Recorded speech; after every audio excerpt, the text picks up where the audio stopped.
Hi there guys, Sam here. Yeah, as the title suggests, just talk a little bit about the Golf R Performance Pack. It's recently been made available in the UK, and this is just to talk about a bit of the specs and whether or not I'd recommend it, whether or not I'd consider retrofitting potentially anything to my Golf R. But quickly before I start, so I did a few little bits. I mentioned the front number plate a little bit in my previous video, cracked the casing.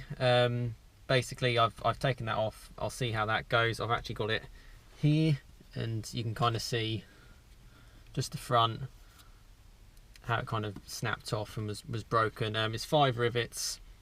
You've got to pop them all through and it comes out relatively straightforwardly, and then you can just put the number plate straight back on. It just screws on. Whether or not I'll replace this, about £25 from VW, I'm not too sure, but yeah, just thought I'd mention that quickly. But yeah, onto the Golf R Performance Pack. So it's just been made available in the UK as of a couple of days ago. And it's something I've been kind of looking at just in general. And it's little bits you can actually potentially retrofit anyway, but for new cars anyway, I'll talk about it.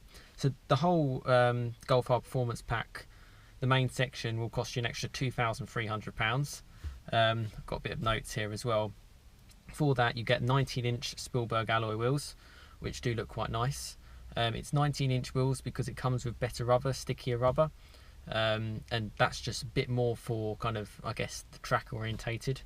You get performance brakes, so they're vented brake discs, which look quite nice. The calipers are silver as well. They're the same ones off the Club Sport S, so yeah, they look quite nice. Also got a rear spoiler, again similar to the 40th anniversary edition and the Club Sport S. Provides proper downforce, allegedly 20 kilos of downforce on the rear. Looks quite nice. They've de-restricted the top speed as well to 166 miles an hour, which is pretty cool. So all of that will cost you an extra £2,300 if you put it on your Golf R. The other thing to mention is the titanium exhaust. It's called a titanium exhaust, but it's basically just an Akropovic exhaust. Looks really, really cool. Got like little sort of holes in them and bits, and obviously makes a great noise. They're charging, yeah, I kind of stutter on it, £2,975, which is an awful lot of money. And you know, and if you combine the two, you know, you're looking over £5,500 for these sort of two parts. And on the exhaust, it's actually 7 kilos less, so you're getting a little bit less weight. On the brakes, they're 2 kilograms less as well, so unsprung mass is a little bit better.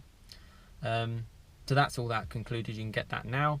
You can get that on a manual. You can get that on a DSG as well. Would I buy it if I was speccing it? If I had an unlimited budget, I definitely would spec it. You want the best Golf R, you want with everything, and I would probably say, yeah, I think even for road use, I think the tyres are probably going to be fine. It's still 4-wheel drive. The exhaust, as being a Golf R, you can still probably hush it so it won't get droney, and all the other bits included, it'd be a super car. For the money, hot hatches are meant to be affordable. I've seen videos of people pricing them up recently, today in fact, and you know, like an M140 and speccing them up to nearly £40,000. I think it's just too much money. It's an incredible amount of money. Yeah, for £5,500, I mean, in a year or two's time, you can probably get a Fiesta ST on a 13 plate for that kind of money. So I think it's too much for me. I think the standard Golf R, my one, the exhaust is great. It makes a great noise. The brakes are strong, big discs on these, particularly for road use. Tyres, there's nothing wrong with them. The 18-inch wheels, they look really nice. The Cadiz wheels on my car. I think a rear spoiler would be nice, but you can actually select that separately as well. And it's only a few £100s, I believe, checking on the configurator today, on the VW configurator.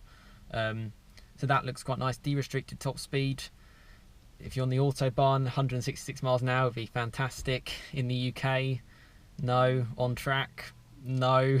When are you ever going to get up to 166 miles an hour? I was at Silverstone last week, Cayman GT4. Even on Hanger Straight, you're not going to do 166 miles an hour in a Golf R. So yeah, there's not really much benefit in that. And the 19-inch wheels you can spec separately anyway.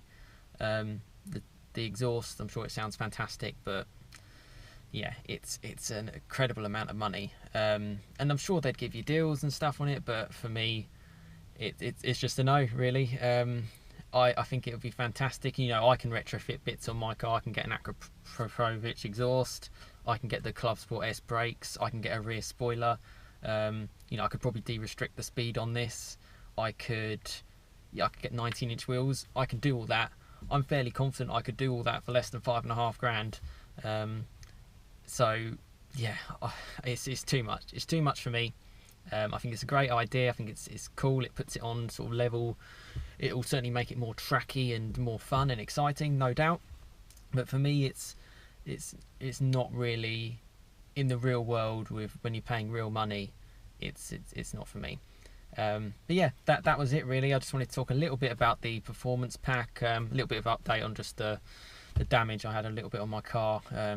I'll see how that side goes. But I'll put some specs below just about the performance pack. I'd love to know your opinions. If you've got a Golf R, if you'd think about retrofitting any parts, or if you're all thinking of ordering a Golf R, if you're considering taking the performance pack or the titanium exhaust. It's a lot of money, and as great as it is, you know, if you don't have it, you're gonna, you know, I did keep, when I first got this car, you know, I kept thinking, oh, I'm gonna get an exhaust for it, I'm gonna do all this, and it's like, in the real world when you're driving it, this exhaust sounds great. It sounds great in race mode, and then when it's in eco and you're on the motorway, it's hushed and quiet as anything. I think that's a great balance. Not to say the titanium exhaust won't be as silent, but yeah, it's just not for me. Yeah, I hope this video kind of helps, gives you a little bit of an idea about the performance pack. Yeah, put any comments about the performance pack if you're thinking of getting it, if you have got it, or if you've ordered it on your Golf R. Yeah, and let me know your thoughts. Give this a thumbs up if you've enjoyed it.